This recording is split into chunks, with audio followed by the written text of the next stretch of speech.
Perekonomian Indonesia hingga kuartal 2 tahun 2026 tetap menunjukkan ketahanan yang prima di tengah meningkatnya ketekanan akibat konflik global.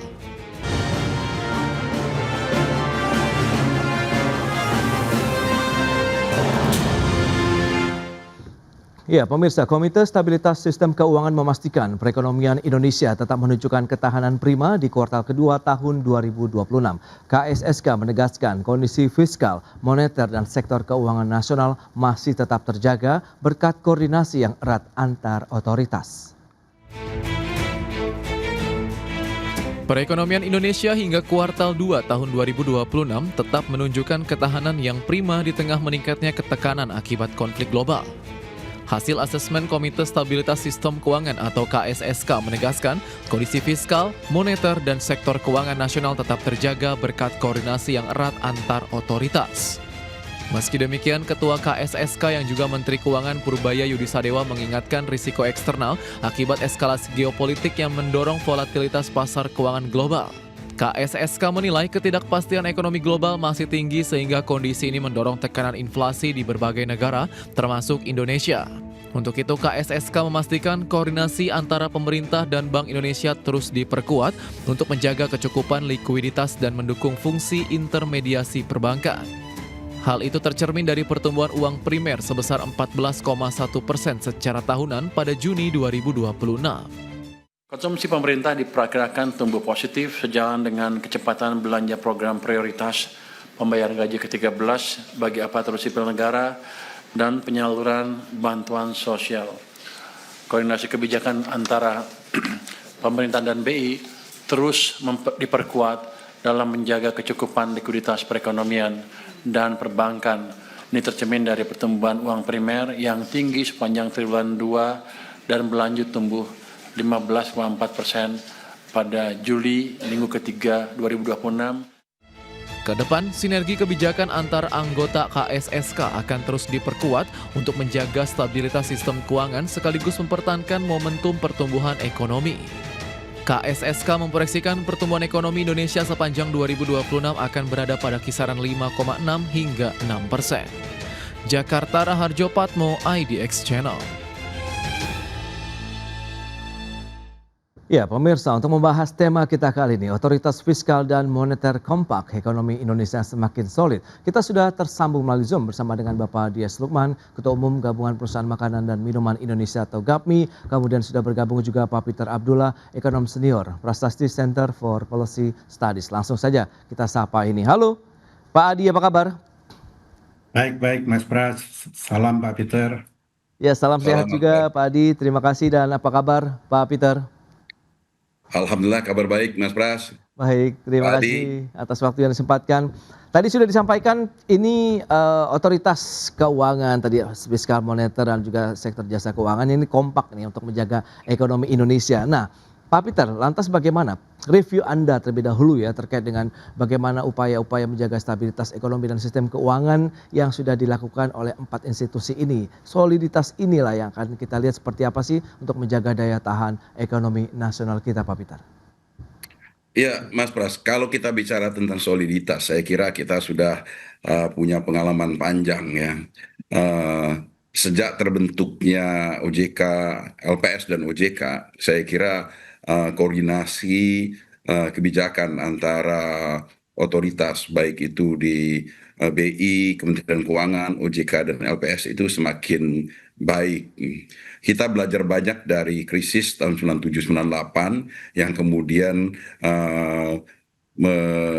membuat kita mendirikan LPS, kemudian kita mendirikan OJK, dan kemudian kita membuat KSSK, memperkuat KSSK, dan dari situ kita bisa dari pembelajaran kita terhadap berbagai krisis yang lalu, kita semakin paham bagaimana kita mengolah atau melakukan koordinasi kebijakan. Dan itu tercermin dari kita mampu melewati berbagai gejolak di global ya. Kita tahu dulu pernah kita mengalami global financial crisis ya di tahun 2009 ya, dan kemudian berbagai krisis lainnya kita bisa melewati itu, termasuk juga dengan COVID.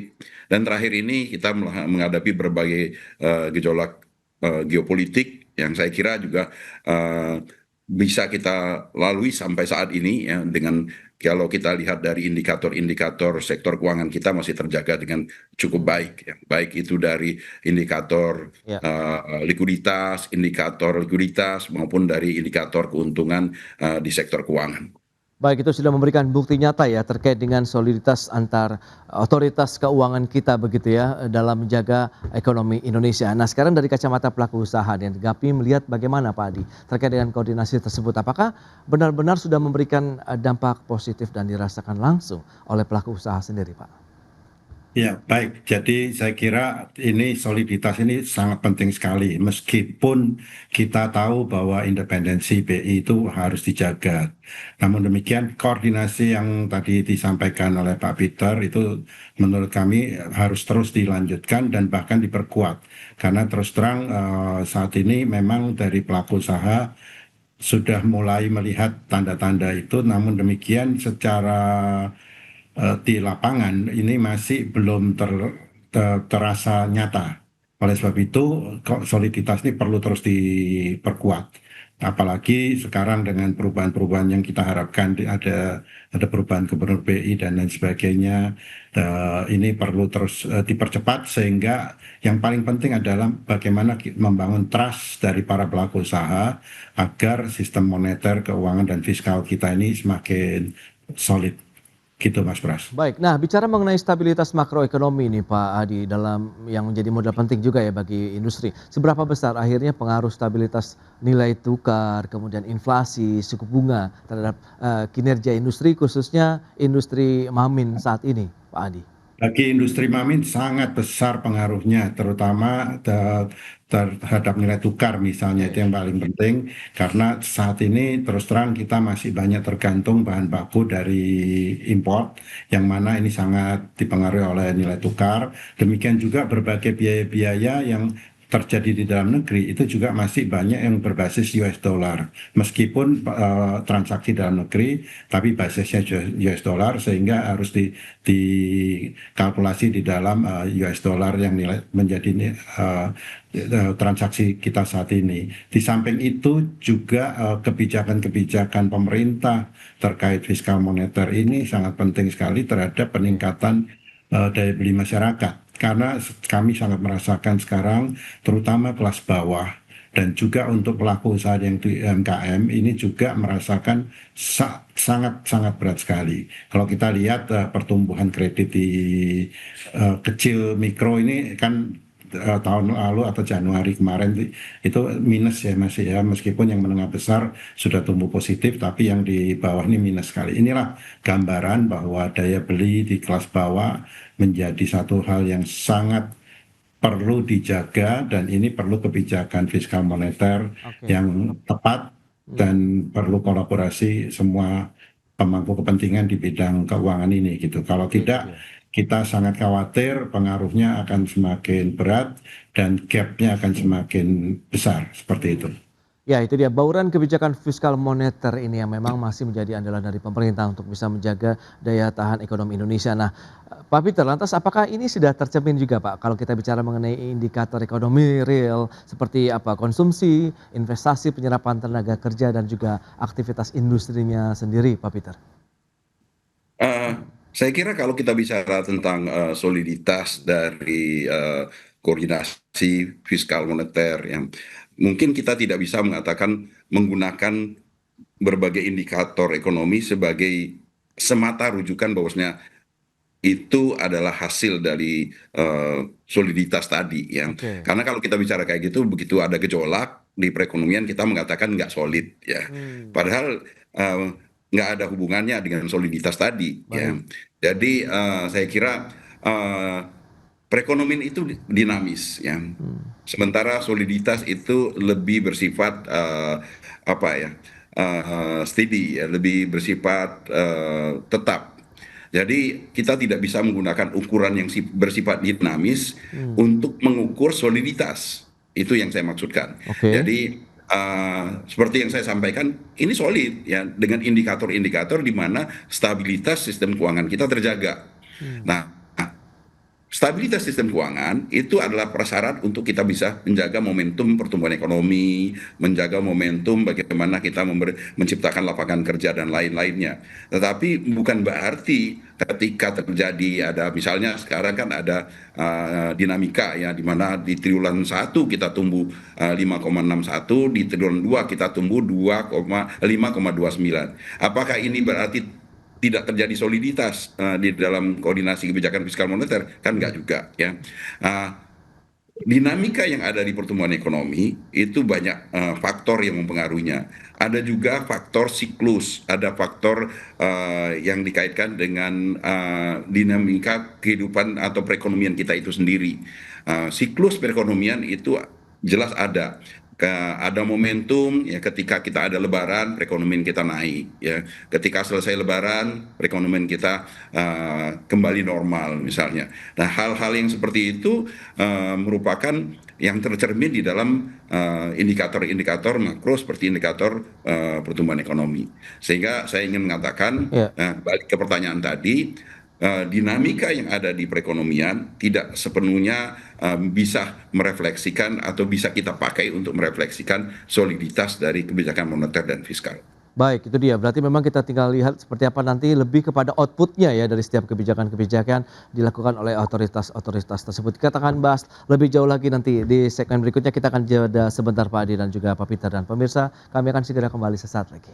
Ya, Anda masih menyaksikan Market Review pemirsa, dan berikut ini kita akan sampaikan sejumlah data yang menopang memang laju pertumbuhan ekonomi Indonesia. Kita tahu juga masih bertahan di atas 5%. Ini dia seperti yang bisa Anda saksikan di layar televisi Anda.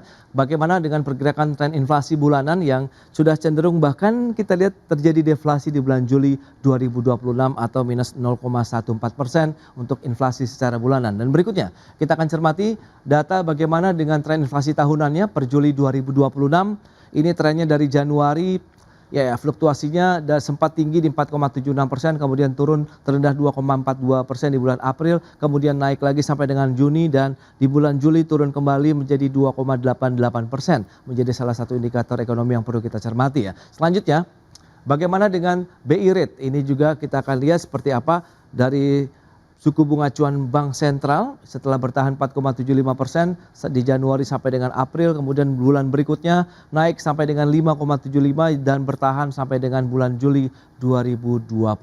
Itu dia dari pergerakan suku bunga acuan. Dan kita akan lanjutkan kembali perbincangan bersama dengan narasumber kita, dan kita akan berbicara mengenai data-data ataupun indikator ekonomi tadi yang sudah disampaikan. Kalau bicara mengenai output dari hasil soliditas kebijakan ini Pak Peter, saya ingin mendalami lebih jauh lagi. Lantas bagaimana Pak dengan data-data tadi? Sebenarnya indikator-indikator ekonomi ini kan memang menjadi suatu hal yang perlu dijaga juga begitu, yang memang menjadi hasil ataupun output dari bauran-bauran kebijakan fiskal dan moneter yang sudah dilakukan oleh pemerintah maupun Bank Sentral sendiri Pak Peter. Ya benar, ukuran dari kebijakan adalah berbagai indikator yang kita sebutkan tadi, karena tugas dari semua regulator tersebut ya, dan bagaimana mereka berkoordinasi, bersinergi itu adalah harus bisa merefleksikan bagaimana stabilitas, bagaimana pertumbuhan. Tetapi yang saya maksudkan tadi jangan semata-mata hanya soliditas diukur dari berbagai kondisi ini, karena kondisi-kondisi ini pertumbuhan ekonomi dan sebagainya itu juga dipengaruhi oleh faktor-faktor lain. Itu yang saya maksudkan. Jadi kalau kita bicara tentang kondisi-kondisi sekarang ini ya, pertumbuhan ekonomi, berbagai indikator stabilitas, itu seperti yang saya sampaikan masih menunjukkan bagaimana perekonomian kita bisa resilience, bisa bertahan menghadapi berbagai gejolak di global. Kebijakan-kebijakan yang dilakukan oleh BI maupun dari Kementerian Keuangan, termasuk dengan OJK yang menjaga di sisi mikronya, itu adalah agar supaya berbagai di industri sektor keuangan itu masih bisa melaksanakan fungsinya secara baik, ya, menekan risiko-risikonya. Dan kemudian yang saya kira saya sangat sependapat dengan Pak Adi tadi adalah bagaimana kebijakan-kebijakan yang diambil oleh regulator BI, Kementerian Keuangan, OJK itu memunculkan trust, memunculkan rasa nyaman, ya, sehingga perekonomian itu bisa berjalan sesuai dengan apa yang kita harapkan. Nah, ini saya kira yang menjadi hal penting yang saya kira kedepannya harus terus dijaga agar supaya dengan trust itu investasi itu bisa tetap tumbuh, ya, dan Oke. itulah yang akan menggerakkan perekonomian kita. Baik Pak Peter, itu dia memang output yang diharapkan ya dari sisi pemerintah, dunia usaha dan juga masyarakat. Nah bicara mengenai bank sentral yang mendorong penyaluran kredit sementara OJK memperkuat intermediasi perbankan. Nah Pak Adi, lantas dari sisi pelaku industri Mamin lah saat ini Ya. lebih mudah memperoleh pembiayaan begitu untuk ekspansi ataupun peningkatan kapasitas produksi atau bagaimana Pak? Atau justru sudah punya kredit tapi ditahan karena undisbursed loan kita juga masih cukup tinggi saat ini Pak Adi. Ya, jadi kita puji Tuhan, alhamdulillah, karena di sektor industri makanan minuman ini masih dianggap sebagai sektor yang paling prospektif, sehingga perbankan bisa menyalurkan kredit ke sektor makanan minuman dengan lebih baik dan lebih cepat. Ini Oke. kepercayaan yang diberikan oleh perbankan mengenai pertumbuhan sektor. Kita tahu pertumbuhan kita selalu di atas pertumbuhan ekonomi yang sekarang meskipun sedikit turun dibanding Q1, tapi masih di atas 6,5 dan di atas pertumbuhan ekonomi. Jadi ini modal utama yang kita peroleh. Nah, yang paling penting dari anggota-anggota juga saya tidak pernah mendapatkan keluhan terkait dengan kesulitan mendapatkan kredit dari perbankan. Dan bahkan sekarang berdasarkan informasi likuiditas perbankan ini sebenarnya cukup dan siap disalurkan. Hanya saja saya mendengar beberapa perusahaan menahan yang sudah disetujui kreditnya karena masalah-masalah ekonomi yang saat ini dihadapi. Nah, itu yang paling penting juga kita perlu menyalurkan juga ke yang kecil IKM ya, industri kecil, menengah, mikro, rumah tangga ini juga perlu dipercepat karena ini juga menjadi salah satu penopang dari pergerakan perekonomian kita dan terutama juga menciptakan lapangan pekerjaan, terutama banyak industri kecil rumah tangga ini yang boleh dikatakan semi formal seperti itu. Jadi ini yang perlu didukung karena memang mereka keterbatasan dalam agunan, keterbatasan di dalam bankable dan lain sebagainya. Ini yang perlu dipikirkan bagaimana cara supaya mereka bisa mempercepat pertumbuhan ekonomi kita. Karena jumlahnya sangat banyak sekali. Kalau data BPS itu yang industri kecil, mikro rumah tangga itu di industri makanan minuman sekitar 1,7 juta lebih seperti itu. Nah, inilah yang menurut saya perlu didorong di samping penyaluran kredit ke perusahaan menengah besar yang sudah mulai yang membaik. Namun demikian juga perlu diperhatikan rate suku bunga pinjaman ini juga menjadi penting Ya. karena itu menjadi catatan kami agar daya saing industri kita akan lebih baik kalau dibandingkan dengan negara-negara tetangga kita, khususnya kita bersaing di pasar global seperti itu. Baik, nah bicara mengenai daya beli Pak Adi, ini kan memang menjadi faktor utama pertumbuhan industri makanan dan minuman lah khususnya begitu. Ya, Apakah tadi beragam kebijakan fiskal, moneter pemerintah ya. sejauh ini akhirnya efektif Pak untuk mendorong konsumsi rumah tangga atau masih tertahan? Ya, jadi beberapa program pemerintah kita harus jujur katakan saya mendapatkan informasi misalnya program MPG di beberapa daerah cukup menggerakkan perekonomian daerah. Nah, ini Oke. menciptakan lapangan kerja dan daya beli tentunya ya. Ya, ya. Tapi ini harus konsisten terus dijalankan agar bisa memperkuat perekonomian di daerah-daerah. Ujung-ujungnya adalah lapangan kerja. Kalau lapangan Oke. kerja tercipta dengan baik, otomatis daya beli akan membaik ya, karena ini andalan. Nah, program pemerintah seperti tadi disampaikan oleh Menteri Keuangan ada gaji ke-13 ASN ini tentunya juga akan membantu daya beli ya. Namun demikian memang kita merasakan ini antara daya beli yang kurang baik ini khususnya di kelas menengah bawah. Ya. Ya, mereka otomatis mereka memprioritaskan pembelian produk-produk pangan yang lebih basic ya, lebih basis yang mereka harus penuhi. Sementara untuk makanan-makanan yang secondary, kategori secondary food itu masih menjadi pilihan berikutnya karena keterbatasan income. Nah, inilah yang menurut saya perlu dipikirkan bagaimana kita menciptakan lapangan pekerjaan. Karena Oke. dari beberapa sektor yang lain ini kan banyak terjadi PHK dan lain sebagainya. Nah, ini otomatis akan mengurangi daya beli di tingkat konsumen. Oke. Dan kalau kita lihat juga kontribusi konsumsi rumah tangga agak sedikit menurun ya dibanding Q1 kemarin ya. Nah, Q2 ini agak sedikit menurun. Nah, mudah-mudahan kita kejar di Q3, Q4 supaya Oke. konsumsi rumah tangga bisa lebih meningkat sehingga ini mencerminkan daya beli dan di perekonomian di masyarakat konsumen kita. Baik, Pak Adi. Nah, Pak Peter, lantas bauran kebijakan fiskal moneter apalagi nih yang mungkin dibutuhkan oleh masyarakat dunia usaha untuk menjaga momentum pertumbuhan ekonomi kuartal kedua kita masih di atas 5%, kemudian inflasi juga masih tetap terjaga, BI rate masih di 5,75%. Nah, ini kan harus juga kita jagain dengan instrumen-instrumen ataupun kebijakan-kebijakan yang tepat sasaran nih, Pak Peter. Iya, tapi memang kita harus melihatnya dalam perspektif yang tepat ya. Oke. Karena kalau kita mengharapkan misalnya, kita mengharapkan bauran kebijakan yang langsung bisa menaikkan daya beli misalnya. Iya. Ya itu kebijakan yang seperti itu belum tentu tepat untuk bagaimana kita menjaga stabilitas. Ya, ini balik lagi, ini dua hal yang kadang-kadang kontradiktif ya, menjaga stabilitas dengan pertumbuhan. Ya, mengembalikan daya beli, ya, menciptakan lapangan kerja, mendorong pertumbuhan ekonomi, itu seringkali harus berhadapan dengan upaya kita untuk menjaga stabilitas. Nah, kalau kita bicara tentang stabilitas, misalnya contoh ya, untuk kita menjaga stabilitas di tengah tekanan nilai tukar rupiah yang begitu besar, ya kita yang harus dilakukan, misalnya yang dilakukan BI adalah menaikkan suku bunga. Padahal kalau menaikkan suku bunga itu menaikkan cost, ya. Kalau menaikkan cost dia bisa berdampak kepada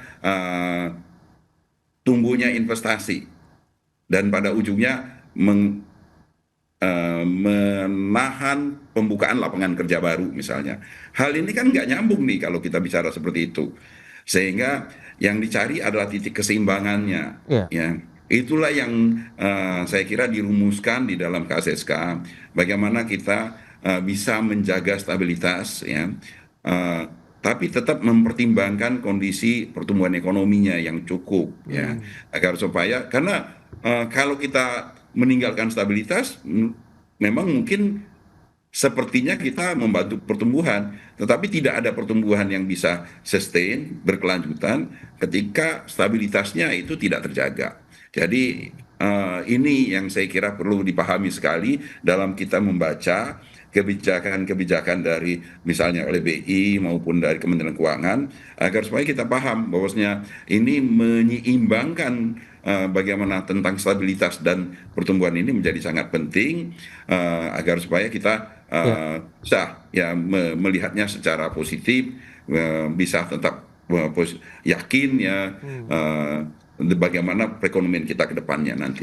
Baik, itu dia. Dari sisi kebijakan dan kestabilan ini memang cukup erat kaitannya untuk bisa menjaga pertumbuhan ekonomi Indonesia karena iklim investasi yang stabil, iklim usaha yang stabil, kemudian suasana yang kondusif ini juga memberikan satu trust yang kuat juga ya Pak Peter maupun juga Pak Adi untuk investor maupun pelaku usaha dalam beraktivitas di Indonesia. Baik, Pak Adi kemudian Pak Peter, terima kasih banyak sebelumnya atas informasi, update dan juga insight yang sudah diberikan kepada pemirsa pada hari ini. Selamat melanjutkan aktivitas Anda kembali, salam sehat. Sampai berjumpa kembali Pak Adi, Pak Peter, terima kasih. Oke, terima kasih, salam Terima sehat. kasih Mas Pras, Pak Adi. Baik pemirsa, 1 jam sudah saya menemani Anda dalam Market Review dan ikuti terus beragam informasi pilihan hanya di IDX Channel, TV bisnis nomor 1 di Indonesia. Saya Prasetyo Wibowo beserta seluruh kerabat kerja yang bertugas pamit undur diri. Terima kasih, sampai jumpa.